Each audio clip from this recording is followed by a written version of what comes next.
자, 우리가 지난주에 에베소서를 마쳤는데요. 지난주에 공부한 내용을 한번 복습해 보고 오늘 그 공부를 하겠습니다. 에베소서의 전체 주제는 교회였습니다. 그리고 에베소서는 1장의 그 소주제는 하늘의 교회, 그리고 2장부터 4장 16절까지는 지상의 교회였습니다. 그리고 4장 17절부터 6장까지는 일하는 교회가 소주제였습니다. 에베소서 1장부터 4장 16절까지는 교회에 관한 교리의 내용입니다.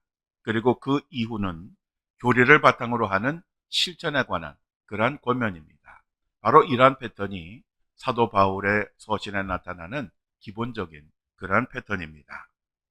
그리고 에베소서 4장 17절부터 마지막까지는 우리가 교회의 지체, 그리고 교회의 일원이 되었으면 어떠한 삶을 살아가야 될 것인가 라고 하는 것을 제시하고 있습니다. 우리는 예수님을 믿었다고 하면 이제는 예수님을 믿기 전의 삶을 버리고 성령으로 새롭게 되어서 의와 진리와 거룩함으로 지음을 받는 새 사람을 입어야 합니다. 즉 말만 하는 그리스도인이 아니라 삶이 변하는 그런 그리스도인이 되어야 합니다. 오늘의 교회의 가장 심각한 문제는 교인들이 말만 잘한다는 것입니다. 에베소서 4장 25절 32절까지는 새 사람의 옷을 입은 사람이 이웃을 어떻게 대해야 하는지에 대해서 권면을 하고 있습니다. 첫째, 그리스도인은 이웃들에게 진실을 말해야 하고, 두 번째, 그리스도인들은 이웃들에게 해가 지도록 분을 품지 말아야 됩니다. 왜냐하면 분노 자체는 하나의 감정이지만 이 분노를 조절하지 못하면 죄와 연결이 되기 때문입니다. 그 다음에 세 번째로는 도둑질하는 자는 가난한 자를 도와야 합니다. 도둑질이라고 하는 말은 우리가 정당하게 벌지 않는 모든 것을 가리키는 것입니다. 이제는 그러한 것을 버리고 우리가 애를 수고하여 버는 것을 가지고 어려운 이웃을 도와야 합니다. 네 번째로 그리스도인들은 더러운 말은 버리고 선한 말을 해야 합니다. 선한 말이란 다른 사람에게 도움이 되는 유익한 말을 가리키는 것입니다. 우리가 선한 말을 하려면 우리들의 마음이 선해져야 됩니다. 우리들의 마음이 선해지려면 우리가 성령으로 가득해야 합니다. 성령으로 가득하면 우리들의 입술에서는 선한 말이 나올 수밖에 없는 것입니다. 우리들은 항상 성령으로 충만해야 합니다. 다섯 번째로 그리스도인들은 성령을 근심하게 하지 말아야 합니다. 성령을 근심하게 하는 것은 우리가 내 정욕대로, 내 본능대로 살아갈 때에 걱정을 끼치게 되는 것입니다. 여섯 번째로 그리스도인들은 모든 악의를 버리고 서로 용서해야 합니다. 서로를 친절하게 여기고 긍휼히 대해야 합니다. 특별히 우리가 용서해야 되는 것은 선택이 아니라 하나님께서 엄하게 명령하신 그러한 말씀입니다. 우리가 용서하지 않으면 하늘에 계신 하나님께서도 우리를 용서하지 않는다라고 말씀하셨습니다. 그런데 우리가 용서하는 근거는 우리 자신이 아니라 하나님에게 있습니다. 즉 하나님께서 우리를 용서하신 것과 같이 우리도 사람들을 용서해야 하는 것입니다. 우리가 그리스도인이 되었으면 하나님을 본받는 자가 되어야 하고, 또 다른 하나는 하나님이 주신 사랑 가운데 살아야 합니다. 그리고 그리스도인이 되었으면 성령에 이끌리는 삶을 살아야 합니다. 사도 바울의 고백처럼 예수님을 믿었으면 나는 죽어야 합니다. 왜냐하면 이제는 나는 나의 것이 아니라 하나님의 것이기 때문입니다. 그리고 성령이 충만하면 부부 관계와 부모와 자녀와의 관계, 그리고 직장에서의 대인 관계가 달라지게 됩니다. 에베소서 5장 22절부터 6장 9절까지의 말씀이 바로 그 내용입니다. 그리고 우리가 예수님을 믿었어도 우리는 여전히 세상에서 살아가야 합니다. 이 세상에는 사탄이 역사합니다. 그렇기 때문에 우리들은 하나님 나라에 들어갈 때까지 끊임없이 영적인 싸움을 싸워야 합니다.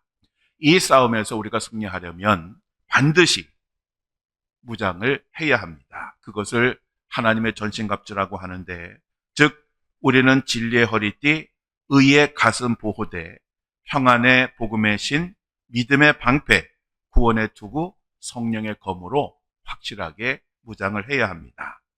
그리고 이 중에 성령의 검이 공격용 무기입니다.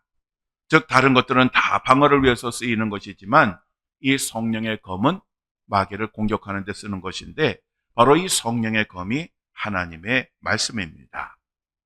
더불어 우리가 마귀와 더불어 싸우는 방법 중에 하나가 기도입니다. 에베소서 6장 18절에 보면 이렇게 말씀합니다. 모든 기도와 간구를 하되 항상 성령 안에서 기도하고 이를 위하여 깨어 구하기를 항상 힘쓰며 여러 성도를 위하여 구하라. 우리들은 현실에 안주하지 말고 끊임없이 깨어 기도하는 삶을 살아야 합니다. 또 하나 우리가 늘 잊지 말아야 될 것은 복음의 비밀을 전하는 그러한 사람이 되어야 합니다.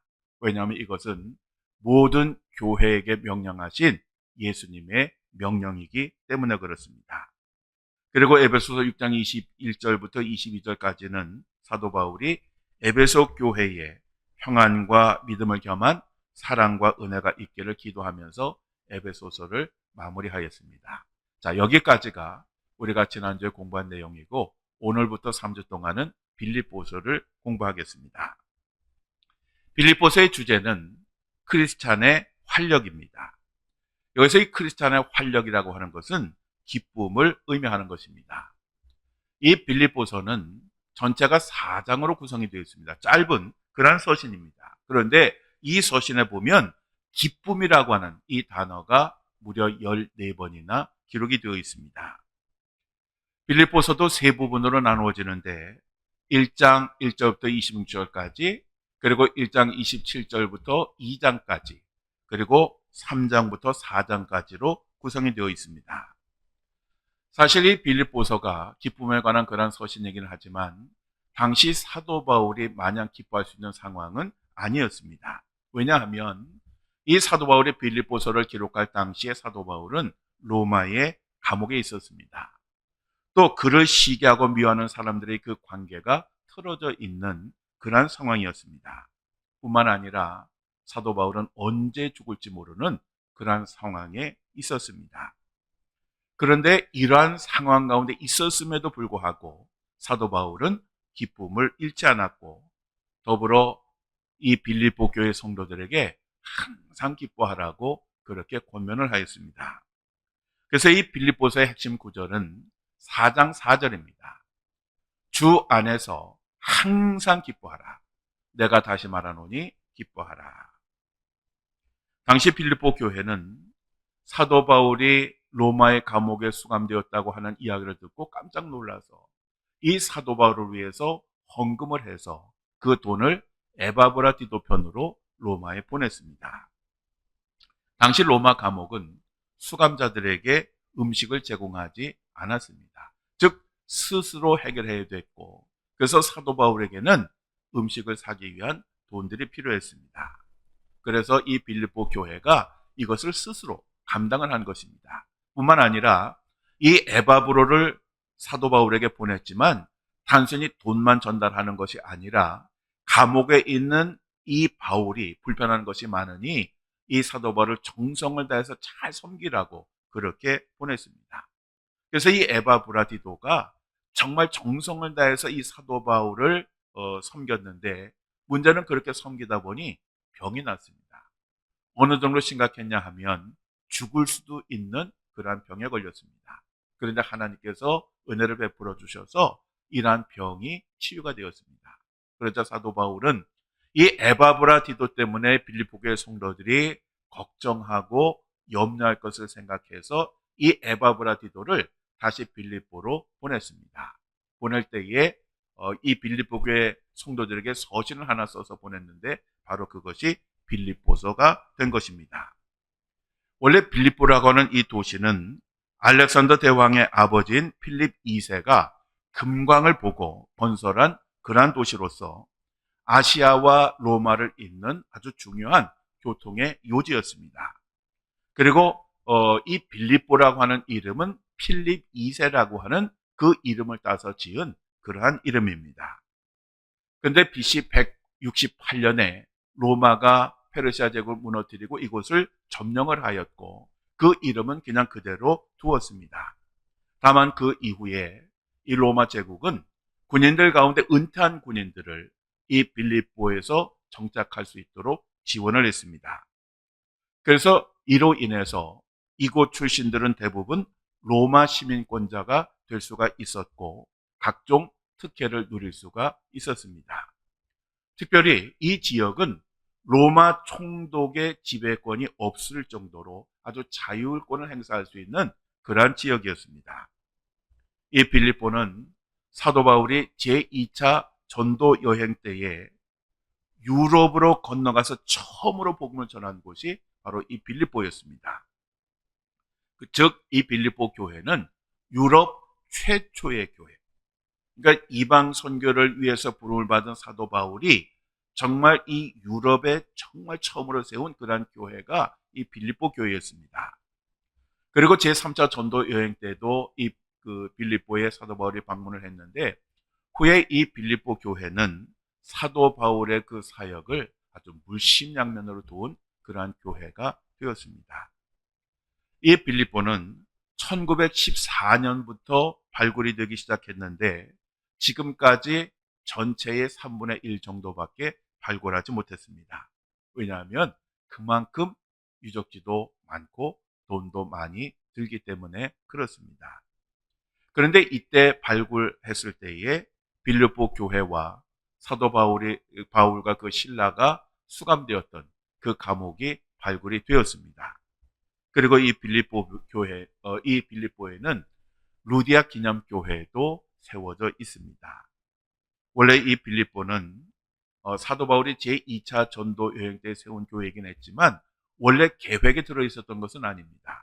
그런데 드로아에서 그 사도 바울이 머물 때에 한 밤중에 환상을 보게 되는데 마게도냐 사람이 나타나서 건너와서 자기를 도우라라고 하는 그런 환상을 봅니다. 사도 바울은 이 환상을 보고 하나님께서 유럽으로 건너가서 복음을 전하라고 하는 것이구나 라고 하는 것을 생각하고 가서 복음을 전하게 되었던 것입니다. 사도 바울이 빌립보에 갔을 때에 처음 그가 선교를 시작할 수 있었던 것은 자주 옷감 장사를 하는 루디아라고 하는 여인을 만났기 때문에 그렇습니다. 이 루디아는 이전에 유대교를 받아들이고 하나님을 믿는 사람이었는데 사도 바울의 그 복음의 이야기를 듣고 즉시 예수님을 영접을 해서 개종을 했습니다. 그래서 이 빌립보 교회는 유럽 최초의 교회였고 그리고 이 루디아는 유럽 최초의 교인이 되었습니다. 루디아는 은혜를 받은 후에 자기의 모든 가족들까지 세례를 받게 하였습니다. 당시 자색 옷감은 아무나 입을 수 있는 것이 아니었습니다. 매우 아주 고급스러운 소재로서 당시에는 왕족이나 귀족들만이 입는 그러한 옷이었습니다. 그러니까 이 루디아는 나름대로 좀 풍성한 그러한 여인이었는데 이 루디아가 예수님을 영접한 후에 그 기쁨이 얼마나 컸던지 바울과 실라에게 자기의 그 집을 내어주면서 이곳에서 머물면서 복음을 전하라고 그렇게 그것을 무료로 제공을 했습니다. 그래서 바울과 실라는 바로 이곳을 바탕으로 선교 사역을 하게 되었는데 훗날 바로 이 집이 빌립보 교회가 된 것입니다. 사도행전 16장에 보면 여러 가지 이야기가 있는데 지난 주일날 제가 말씀을 드렸으니까 넘어가겠습니다. 그러니까 사도행전 16장에 보면 어떻게 해서 빌립보의 복음이 증거되게 되었는지를 보여주는 하나의 사건을 기록하고 있습니다. 자, 그러면 빌립보서의 요점을 먼저 보시겠습니다. 우리가 요점을 알아야 되는 이유는 요점의 관점에서 그 성경을 읽으면 성경의 의미를 보다 깊이 이해할 수 있기 때문에 그렇습니다. 자, 그러면 그 요점 부분을 우리 함께 읽겠습니다. 이 서신에 나타난 바울의 강한 낙천주의에 주목하십시오. 감옥에서도 바울은 그리스도를 증언하고 섬길 수 있음에 기뻐합니다. 격려, 애정, 기쁨, 완전한 일치와 같은 단어들은 세상을 이기는 활력을 보여줍니다. 기쁨과 기뻐하다라는 단어는 빌립보서에서 14번 언급되고 있습니다. 캐리그마에 대해 해롤드 린젤은 여기서 성육신의 의미에 대한 가장 숭고하고 심오한 진술을 볼 수 있다고 말합니다. 예수님의 생애에 대한 이러한 사실들은 사도들에 의해 전파되었고 세상을 뒤엎었습니다. 빌립보서는 신학적이라기보다 실용적입니다. 바울은 인생의 모든 면에서 성공을 거두었지만 자신의 에너지를 새로운 주인을 향해 다시 집중할 필요가 있음을 깨달았습니다. 심지어 고난, 그의 고통이나 사소한 지역교회 문제들조차도 신성하게 할당된 과제로 바뀌었습니다. 이러한 진실한 바울의 메시지는 오늘날 성공을 열망하는 우리 문화 속에서도 분명하게 들려옵니다.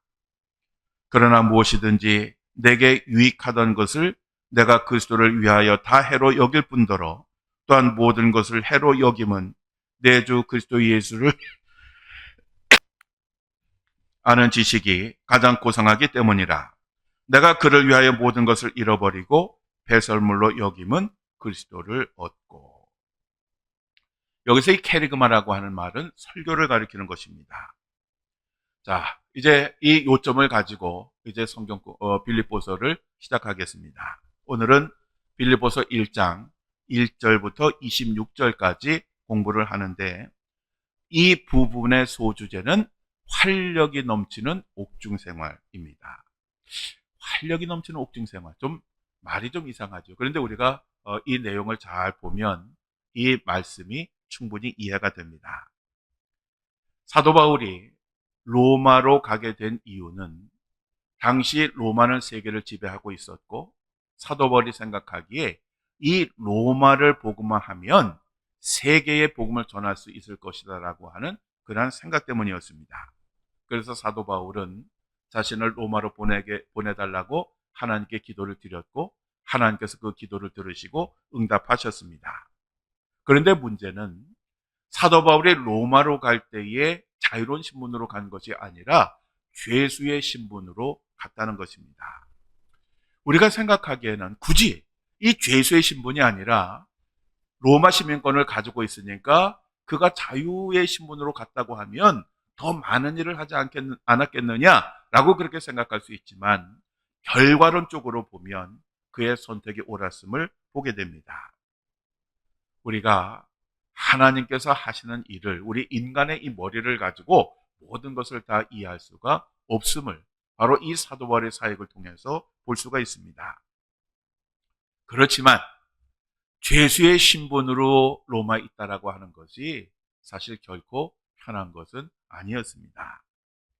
요즘 우리나라 젊은이들이 군 복무를 18개월 합니다. 1년 6개월을 합니다. 예전에는 3년을 했으니까 한 반 정도가 줄어들었습니다. 그런데 요즘 젊은이들 중에는 이렇게 짧은 군 생활이 싫어서 자해를 하거나 아니면 미친 척해서 이 병역을 기피하는 그러한 젊은이들이 있습니다. 하물며 당시 로마의 감옥에 수감된다라고 하는 것은 어떻게 보면 인권이라고 하는 것은 전혀 찾을 수 없는, 그리고 합당한 재판을 받지도 못할 수도 있는 그러한 곳에 있다라고 하는 것이기 때문에 결코 유쾌할 수는 없었습니다. 게다가 재판을 언제 받을지도 모르는 그러한 상황이었고 언제 죽을지도 모르는 그러한 상황이었기 때문에 결코 유쾌할 수가 없었던 것입니다. 그리고 게다가 사도 바울은 예수님을 믿기 전에는 정말 잘 나가는 인생을 살았습니다. 이 사도 바울은 로마 시민권을 가지고 있었습니다. 당시 로마가 세계를 지배할 때 이 로마 시민권을 가졌다라고 하는 것은 어마어마한 것이었습니다. 엄청난 혜택에 따랐고 그리고 많은 것을 누릴 수가 있었습니다. 뿐만 아니라 사도 바울은 굉장히 지식적으로도 탁월한 사람이었고 그리고 부자였습니다. 그러니까 소위 아무것도 부족할 것이 없고 아쉬울 것이 없는 사람이 바로 이 바울이었습니다. 그런데 그가 예수님을 만났습니다. 그리고 예수님을 만난 이후의 그 삶이라고 하는 것은 정말 비참하기 이를 데가 없었습니다. 만일에 그가 태어날 때부터 그런 삶을 살았다면 그냥 그러려니 했을 텐데, 가장 최고의 자리에서 살던 사람이 가장 밑바닥으로 내려갔으니 그 삶이 얼마나 고달프고 힘들었겠습니까? 아마도 일반 사람이라고 하면 아마 자살을 했을지도 모릅니다. 그런데 이러한 바울이 늘 기뻐하였습니다. 그가 예수님을 영접하고 순교하기까지 약 10년의 그 시간이 있었는데, 이 10년의 시간이라고 하는 것이 정말 살 소망이 끊어질 만큼 고달픈 삶이었지만 사도 바울은 늘 기뻐하였습니다. 이것은 세상 사람들의 관점에서 본다고 하면 도저히 이해할 수 없는 그런 일이었습니다. 아마 세상 사람들이 그때 그 바울을 보았다면 미친놈이라고 이야기했을 것입니다. 그런데 데살로니가 전서 5장 16절 18절에 사도 바울이 이렇게 권면을 합니다. 항상 기뻐하라. 쉬지 말고 기도하라. 범사에 감사하라. 이것이 그리스도 예수 안에서 너희를 향하신 하나님의 뜻이니라. 우리가 기뻐해야 되는 이유는 그리스도 안에서 우리가 해야 할 하나님의 뜻이기 때문에 그렇습니다. 즉 하나님은 우리가 어떠한 상황에 있든지 간에 항상 기뻐하기를 원하시고 또 기다리신다라고 하는 것입니다. 사도 바울이 예수님을 영접한 이후의 삶을 한마디로 표현하라면 항상 기뻐하는 삶이었습니다. 자, 그러면 그림 교재를 한번 보시겠습니다. 빌립보서 1장 1절에서 2절은 빌립보 교회 성도들을 향한 사도 바울의 인사말이 기록이 되어져 있습니다. 먼저 이 빌립보서의 발신자는 보시는 것처럼 바울이고, 수신자는 빌립보 교회 교인들과 감독들과 집사들이었습니다. 여기서 이 감독들이란 장로들을 가리키는 것이고, 집사들이란 우리가 요즘 교회에서 말하는 집사가 아니라 교회의 지도자들을 가리키는 것입니다. 사도 바울은 서신을 시작하면서 빌립보 교회 성도들에게 하나님의 은혜와 평강이 있기를 기원했습니다. 그런데 이 빌립보서뿐만 아니라 다른 서신을 보아도 항상 사도 바울은 그 교회 성도들에게 하나님의 은혜와 평강이 있기를 기원을 합니다. 왜냐하면 우리들의 삶에 있어서 가장 필요한 것이 하나님과 예수 그리스도로부터 오는 은혜와 평강이기 때문입니다. 하나님의 은혜로 우리가 하나님과 화목하게 되니까 우리에게 참된 평화, 세상에 어떠한 것도 빼앗을 수 없는 그러한 평화가 임하게 되는 것입니다. 자, 빌립보서 1장 3절에서 11절까지에는 빌립보 교회를 위한 사도 바울의 기도가 기록이 되어 있습니다. 바울의 기도는 두 가지였습니다. 하나는 감사 기도였고, 또 하나는 빌립보 교회 성도들을 위한 간구의 기도였습니다. 이 세상에는 늘 불평하고 원망하는 그런 사람과 늘 감사하는 사람이 있습니다. 출애굽한 이스라엘 백성들은 늘 원망과 불평을 하다가 그들을 위해서 예비된 가나안 땅에 들어가지 못하고 광야에서 모두 죽었습니다. 사도 바울은 늘 감사하는 사람이었습니다. 왜냐하면 늘 자신에게 주어진 하나님의 은혜를 늘 생각했기 때문에 그렇습니다. 늘 예수님을 아주 미워하고 예수 믿는 사람들을 핍박하던 자기 자신을 용서해 주시고 사랑으로 품어주시고 이방인의 사도를 세워주신 그 예수님의 은혜가 얼마나 고마운지, 그래서 그는 어떤 일을 만날지라도 감사하고 기뻐할 수 있었던 것입니다. 사도 바울은 빌립보 교회 성도를 생각할 때마다 늘 세 가지를 감사했습니다.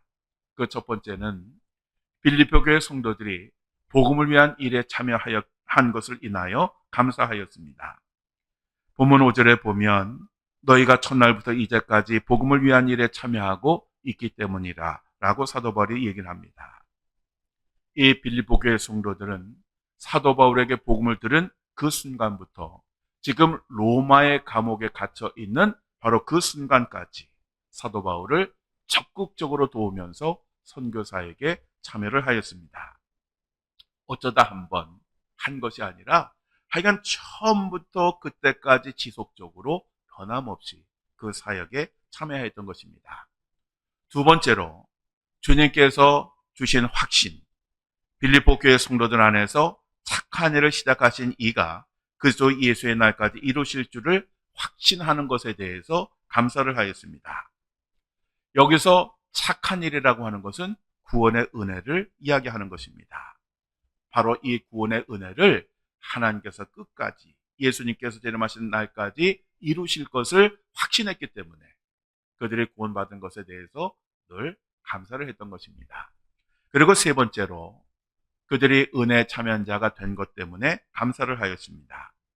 7절에 내가 너희 무리를 위하여 이와 같이 생각하는 것이 마땅하니 이는 너희가 내 마음에 있음이며 나의 맹과 복음을 변명함과 확정함에 너희가 다 나와 함께 은혜 참여한 자가 됨이라 라고 말씀을 하고 있습니다. 자신처럼 빌립보 교회 성도들이 은혜에 참여한 것을 생각하면 사도 바울은 너무 감사했던 것입니다. 즉, 이 빌립보 교회 성도들은 복음을 받은 이후에 비판적이거나 비협조적으로 바울을 대한 것이 아니라 모든 일에 기쁨으로 참여를 하였던 것입니다. 사실 목회자의 입장에서 보면 이러한 교인들이 얼마나 고마운지 모릅니다. 교회에는 많은 사람들이 섞여 있습니다. 모든 사람들이 목사를 지지하고 따르는 것은 아닙니다. 목사의 일에 대해서 못마땅해 하고 시비를 거는 교인들도 있습니다. 그렇지만 목회자가 그러한 상황 가운데서도 끝까지 목회를 할 수 있는 것은 위로는 당연히 하나님의 은혜가 있는 것이고 바로 그 성도들 가운데 목사의 마음을 알아주고 이해하고 지원해주는 지지해주는 그러한 교인들이 있기 때문에 그렇습니다. 우리가 이 빌립보서를 읽다 보면 사도 바울의 아주 행복함이 묻어나는 그러한 서신입니다. 그만큼 이 바울과 빌립보 교회 성도들의 그 관계가 굉장히 아름답고 좋았던 것입니다. 네 번째로 이러한 빌립보 교회 성도들을 바울이 예수 그리스도의 심장으로 사모하는 것에 대해서 감사를 하였습니다. 여기에 대해서는 하나님이 증인이시라고 사도 바울이 이야기합니다. 그리고 그 마음이 사실 그만큼 진실이라고 하는 것을 강조하는 것입니다. 여기에서 그리스도의 심장이라는데 이 심장이라고 하는 말은 긍휼을 가리키는 것입니다. 이 긍휼의 마음, 바로 이러한 마음으로 빌립보 교회 성도를 사랑하였고 그들을 섬겼던 것입니다. 사실 이 긍휼의 마음은 굉장히 중요합니다. 왜냐하면 이 긍휼의 마음이라고 하는 것은 모든 행동의 동기가 되는 것입니다. 사랑과 같은 것입니다. 그래서 우리가 전도라고 하는 것도 이 긍휼의 마음이 있을 때에 기쁨으로 할 수가 있는 것이고 섬기는 것도 이 긍휼의 마음이 있어야 정말 기쁨으로 섬길 수가 있는 것입니다. 우리에게 이 긍휼의 마음만 있다면 무엇이든지 할 수가 있는 것입니다. 이렇게 네 가지 감사 기도를 드린 사도 바울은 이제 그들을 위해서 기도를 합니다. 목회자가 하는 일들은 많이 있지만 그 중에 가장 중요한 것은 성도들을 사랑하고 그들을 위해서 기도하고 축복을 해주는 것입니다.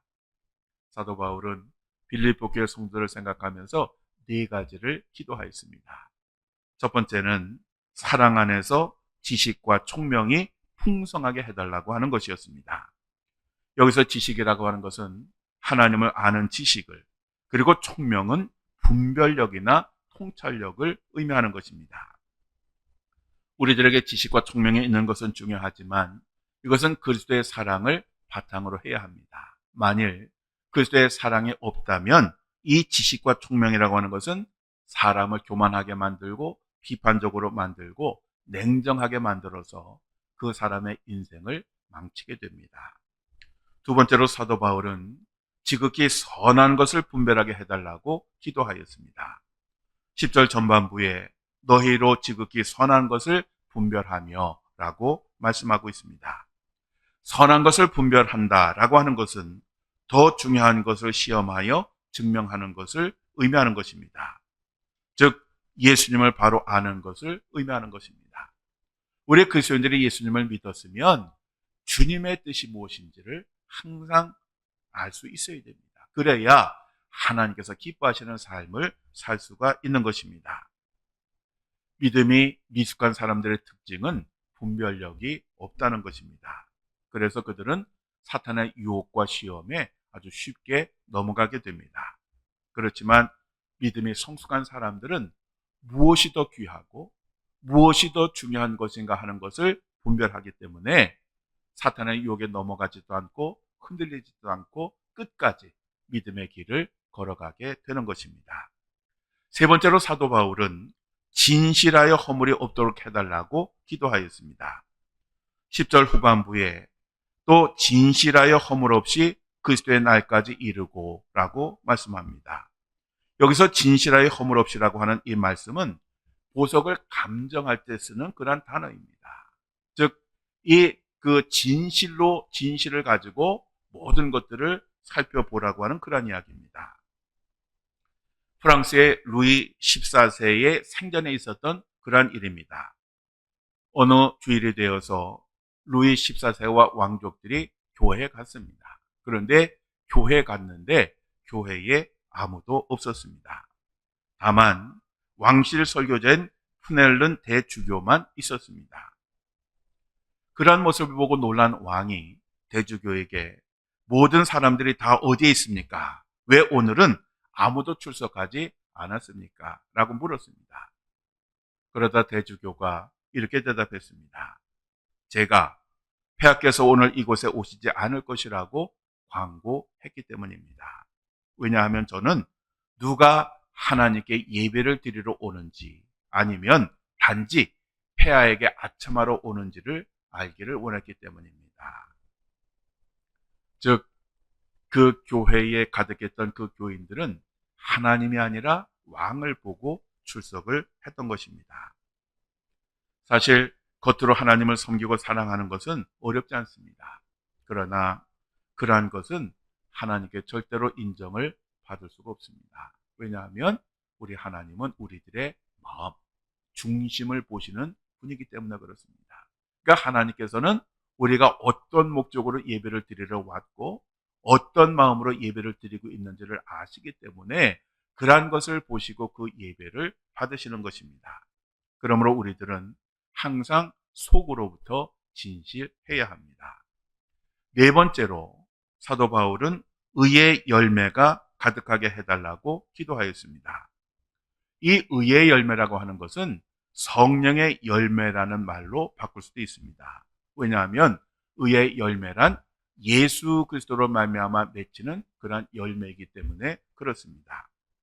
사도 바울은 예수 그리스도로 말미암아 빌립보 교회 성도들이 의의 열매를 아주 가득하게 맺어서 이로 인해서 그들이 하나님의 영광과 찬송이 되기를 원했던 것입니다.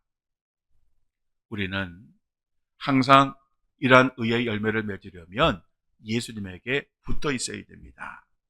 그냥 붙어 있는 척만 하면 안 됩니다. 오늘날 많은 그리스도인들이 의의 열매를 맺지 못하고 악의 열매를 맺는 이유는 그들이 예수님께 완전히 붙어 있는 것이 아니라 그냥 붙어 있는 척만 하기 때문에 그렇습니다. 우리 예수님께서는 요한복음 15장 5절에 이렇게 말씀하셨습니다. 나는 포도나무요 너희는 가지라. 그가 내 안에 내가 그 안에 거하면 사람이 열매를 많이 맺나니 나를 떠나서 너희가 아무것도 할 수 없습니다. 즉 우리가 믿음 생활을 하면서 의의 열매, 성령의 열매를 맺으려고 하면 예수님과 붙어있는 그러한 삶을 살아야 하는 것입니다. 빌립보서 1장 12절부터 이제 18절까지로 넘어가면 사도 바울의 매임과 진전에 대한 그 이야기가 기록이 되어 있습니다. 사도 바울은 로마의 감옥에 수감이 되어 있었습니다. 그림에서 보는 것처럼 저렇게 수감이 되어 있었는데 오히려 복음은 주변으로 퍼지기 시작했습니다. 특별히 감옥을 관리하는 로마 군인들 중에 사도 바울과 접촉한 사람들이 예수님을 믿기 시작했습니다. 왜냐하면 사도 바울이 감옥에 있으면서 모든 시위대 안과 그 밖의 모든 사람들에게 복음을 전할 수 있었기 때문에 그렇습니다. 시위대라고 하는 말은 로마 군대의 본부 또는 사령부를 의미하는 것입니다. 사도 바울이 어디에 수감되었느냐 하면 로마 군대의 사령부 안에 있는 감옥에 수감이 되었습니다. 그래서 그 감옥을 지키는 사람들이 누구냐? 그 시위대에 속한, 사령부에 속한 아주 중요한 군인들이 사도 바울을 지켰던 것입니다. 그래서 사도 바울은 이들에게 복음을 쉽게 전할 수가 있었고, 그로 인해서 그들이 복음화되기 시작한 것입니다. 그리고 기타 모든 사람이라는 표현이 나오는데 이것은 로마의 고위 관리들을 말하는 것입니다. 즉 사도 바울이 로마의 감옥으로 감으로 인해서 그들은 군인 가운데서도 가장 핵심적인 군인들에게 그리고 중요한 관리들에게 복음을 전하게 되었던 것입니다. 그리고 사도 바울은 자기 자신을 시기하고 미워하던 사람들이 복음을 전하는 것으로 인해서 오히려 기뻐하였습니다. 여러분 그림에 보시면 투기와 분쟁으로 복음을 전하는 사람들도 있고 선한 뜻으로 복음을 전하는 사람들도 있습니다. 여러분 이번에 미국 대통령으로 트럼프가 당선이 되었습니다. 사실 이 트럼프라고 하는 사람은 이해할 수도 없고 또 민주주의 진영의 최고의 지도자가 될 만한 인격이라고 하는 것은 아예 찾아볼 수도 없는 그런 사람입니다. 그럼에도 불구하고 압도적으로 미국의 대통령이 되었습니다. 이 트럼프는 믿음도 없는 사람이고 아주 성적으로도 문제가 많은 그런 사람이고 또 막말도 거침없이 하는 그런 사람입니다. 이런 사람을 자신들의 지도자로 선택했다라고 하는 것은 참 놀라운 일이 아닐 수가 없습니다. 그럼 미국이라고 하는 나라가 어떤 나라입니까? 청교도 신앙, 신앙의 자유를 찾아서 온 나라, 그 청교도를 세운 나라가 바로 미국입니다. 그런데 그 사람들이 믿음이라고는 전혀 찾아볼 수 없는, 인격이라고 하는 것은 정말 찾아볼 수도 없는 그런 사람을 자신들의 지도자로 선택을 한 것입니다. 그러니까 말도 안 되는 그런 이야기입니다. 이번에 트럼프가 대통령에 당선될 수 있었던 것은 기독교인들의 그 지지의 힘이 컸습니다. 왜 트럼프가 당선이 됐을까요? 사실 가만히 돌이켜보면 이 트럼프는 믿는 사람은 아니지만 기독교에 기여한 공로가 굉장히 큽니다. 그가 첫 번째 대통령으로 당선되었을 때에 그의 그 무식함이 정책을 아주 일관되게 밀고 나갈 수 있는 것이 되었습니다. 그래서 당시 미국에서는 공공장소에서 크리스마스가 되었을 때에 메리 크리스마스라고 하는 인사를 하지 못했습니다. 그거는 아주 엄격하게 금지가 되었습니다. 그러면 어떻게 인사하느냐? 메리 할로데이. 그런데 트럼프가 대통령이 되고 나서는 그게 뭔 얘기냐? 크리스마스 때 크리스마스 인사하는 건 당연하지 않느냐? 그래서 공공장소에서도 메리 크리스마스라고 하는 인사가 되도록 만들었습니다. 뿐만 아니라 이 트럼프는 보수적인 대법관들을 많이 세우는 그러한 일들도 했습니다. 또 민주당은 동성애를 찬성하지만 이 트럼프는 동성애를 반대했습니다. 그래서 동성애가 확산되는 것에 브레이크를 걸었던 사람이 이 트럼프입니다. 그러니까 가만히 보면 이 트럼프라고 하는 사람은 사실 지도자가 돼서는 안 되는 사람이지만 그러한 사람을 통해서 하나님 뜻을 이루어 가시는 것을 보면 하나님의 섭리가 얼마나 대단한가 하는 것을 보게 됩니다. 어쨌든 사도 바울은 형제들아 내가 당한 일이 도리어 복음 전파의 진전이 된 줄을 너희가 알기를 원하노라 라고 하면서 자신의 그 고난 때문에 복음의 전파에 진전이 있었던 것을 감사하였습니다.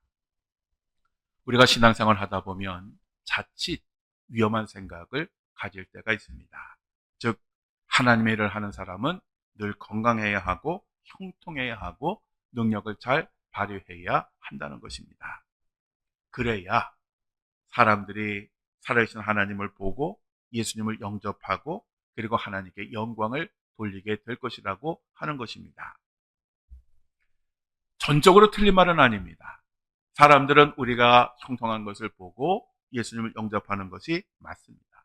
그렇지만 전적으로 맞는 것도 아닙니다. 만약에 이런 생각에만 몰입하게 되면 우리는 시험을 당하게 되고 결국 무너질 수밖에 없는 것입니다. 오늘 이 빌립보서를 기록한 사도 바울에게는 육체 가시가 하나 있었습니다. 무엇인지 정확하게 알 수는 없지만 이 사도 바울은 이 육체 가시 때문에 복음을 전하는데 많은 어려움을 겪었습니다. 그래서 이 사도 바울이 하나님 앞에 기도한 것이 뭐냐 하면 그냥 단순히 자기를 육신의 그 고통으로부터 해방시켜 달라고 하는 것이 아니라 자기에게 건강을 주셔서 더 많은 일, 더 많은 사람에게 복음을 전하게 해달라고 그렇게 기도를 드렸습니다. 자, 그렇다면 하나님께서 그런 뜻으로 기도하는 그 바울의 기도를 들어주셔야 하는 것이 아니겠습니까? 그런데 우리가 잘 아는 것처럼 하나님의 응답은 바울의 기도와는 달랐습니다. 하나님께서는 바울의 병을 고쳐주시기는커녕 내 은혜가 내게 족하도다. 이는 내 능력이 약한 데서 온전하여지니라. 사도 바울은 이러한 하나님의 말씀의 의미를 깨달았습니다. 그래서 오히려 병을 고쳐주시는 것을 기뻐하면서 나의 여러 약한 것들에 대하여 자랑하리니 이는 그리스도의 능력이 내게 머물게 하려 함이라. 그러므로 내가 그리스도를 위하여 약한 것들과 능욕과 궁핍과 박해와 곤고를 기뻐하노니 이는 내가 약한 그때에 강함이라 라고 고백을 했습니다. 사도 바울이 로마의 감옥에 갇혀 있을 당시에 예수 그리스도를 전하는 사람들은 두 가지 부류였습니다. 하나는 사도 바울을 사랑하기 때문에 복음을 전하는 사람들이었습니다. 사도 바울이 로마의 감옥에 갇혀서 직접 많은 사람들에게 복음을 전할 수 없으니까 사도 바울을 대신해서 복음을 전한 그런 사람들입니다. 즉 이들은 착한 뜻을 가지고 복음을 전했습니다. 반면에 다른 하나는 사도 바울과의 경쟁심에서 복음을 전한 사람들입니다. 사도 바울이 감옥에 매여 있으니까 그 기회를 이용해서 자신들의 세력을 확장하겠다는 마음으로 열심히 전도를 하였습니다. 이들은 투기와 분쟁의 마음으로 전도하였습니다. 즉 시기와 다툼의 마음으로 순수하지 못한 마음으로 열심히 전도했던 사람들이었습니다. 즉 그들은 전도의 동기가 잘못되었습니다. 그런데 이와 같은 사역이 사도 바울에게 유익이 되었던 것입니다. 즉 그들은 아주 잘못된 마음으로 복음을 전했고 오히려 사도 바울이 감옥에 갇힌 것을 비난의 그러한 동기로 삼아서 문제가 있는 사람이 아니냐라고 그렇게 말하면서 복음을 전했지만 사도 바울은 뭐 어떤 동기로 하든지 간에 복음이 증거되고 예수님이 사람들에게 전해지고 사람들이 구원을 받을 수 있다면 자기는 기뻐하고 또 기뻐할 것이다 라고 그렇게 고백을 했습니다. 즉 자신을 통해서 주님을 높일 수만 있다면 그리고 전할 수만 있다면 자기 자신은 어떻게 돼도 뭐 어떤 취급을 받든지 아니면 죽어도 상관이 없다라고 그렇게 고백을 했던 것입니다. 우리가 어떻게 보느냐 하는 것은 정말 중요한 것입니다. 말씀과 성령이 우리 안에 들어오면 우리들의 시야는 긍정적으로 변하게 됩니다. 사도 바울은 사람들이 보기에는 정말 절망적인 그러한 상황이 있었지만 끊임없이 감사했고 끊임없이 기뻐했고 성도들에게도 그렇게 하라고 권면을 했던 것입니다. 자, 다음 빌립보서 1장 19절에서 26절까지는 바울의 삶의 목적과 이유에 대해서 이야기를 하고 있습니다. 사도 바울이 로마의 감옥에 있을 당시에 로마의 황제는 네로였습니다. 이 네로 형제는 아주 극도로 기독교를 혐오했고 박해를 했습니다. 이때 수많은 기독교인들이 사자들의 먹이가 되었고 수많은 사람들이 살아있는 채로 십자가에 매달려서 불을 밝히는 횃불이 되었습니다. 이 네로 황제는 로마시에 불을 지르고 그것이 기독교인들이 지른 것이라고 누명을 씌우기도 했습니다. 유세비우스라고 하는 교회 역사가가 있는데 그가 기록한 글에 보면 당시에 대해서 이렇게 이야기를 합니다. 로마 황제 디오클레티아누스 때 더베의 순교자들이 받은 고난과 형벌은 아무리 설명한다 해도 닿을 수 없는 정도였다. 그들은 갈고리가 아니라 조개 껍질로 살을 도려낸 바 되어 살해되었다. 여인들은 한 다리가 꺾이고, 그러니까 부러졌다는 얘기입니다. 옷을 벗긴 후에 알몸 그대로 높은 곳에 달려 구경거리가 되었다. 또 어떤 이들은 일부러 만든 도구, 즉 나무 가지 중 가장 센 것들을 한꺼번에 휘게 하여 그 하나하나의 손발을 결박한 후 그것을 일시에 놓음으로써 나무의 반동으로 손발이 찢어져 죽기도 했다. 이러한 일은 수일간 또는 잠시 동안 행해진 것이 아니라 수년에 걸쳐 진행되어졌다. 당시 로마에 얼마나 심한 박해가 있었는지, 얼마나 큰 고통이 있었는지를 보여주는 그러한 이야기입니다. 당시 이러한 상황이었기 때문에 사도 바울도 언제 어떻게 될지 전혀 모르는, 언제 죽을지 모르는 그러한 상황이었습니다. 그런데 그런 상황에서 사도 바울은 주를 위해서는 살아도 좋고 죽어도 좋다라고 그렇게 고백했습니다. 그래서 21절에 이는 내게 사는 것이 그리스도니 죽는 것도 유익함이다 라고 고백을 합니다. 즉 사도 바울은 삶의 목적이 분명했습니다. 사람이 무엇을 위해서 사느냐라고 하는 것을 아는 것은 굉장히 중요한 것입니다. 왜냐하면 그 사람의 삶의 목적이 무엇이냐에 따라서 삶의 내용이 달라지기 때문입니다. 사는 이유가 분명해야 합니다. 사도 바울의 삶의 목적은 세 가지였습니다. 첫째는 그리스도를 전파하는 것이고, 두 번째는 성령의 도우심으로 구원에 이르는 것이고, 세 번째는 그리스도가 자신의 몸에서 존귀하게 되는 것이었습니다.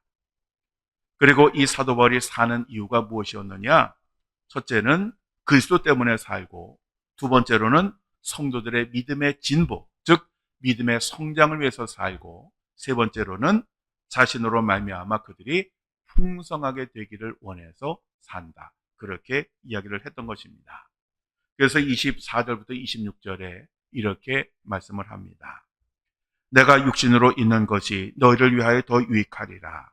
내가 살 것과 너희 믿음의 진보와 기쁨을 위하여 너희 무리와 함께 거할 이것을 확실히 아노니 내가 다시 너희와 같이 있으므로 그리스도 예수 안에서 너희 자랑이 나로 말미암아 풍성하게 하려 함이라. 사도 바울은 삶의 목적이 분명하니까 그의 삶도 분명했습니다. 사도 바울은 이러한 불타는 사명감을 가지고 세계를 다니며 복음을 전했고, 이러한 목적이 분명했기 때문에 살 소망이 끊어질 만큼 어마어마한 고난과 고통과 아픔이 있었지만 결단코 그것 때문에 주저앉거나 멈추지 않았던 것입니다. 바로 이것이 빌립보서 1장에 나타난 사도 바울의 고백이요 삶이었습니다. 자, 오늘은 여기까지 하고 다음 주에 빌립보서 1장 27절부터 2장까지를 공부하겠습니다.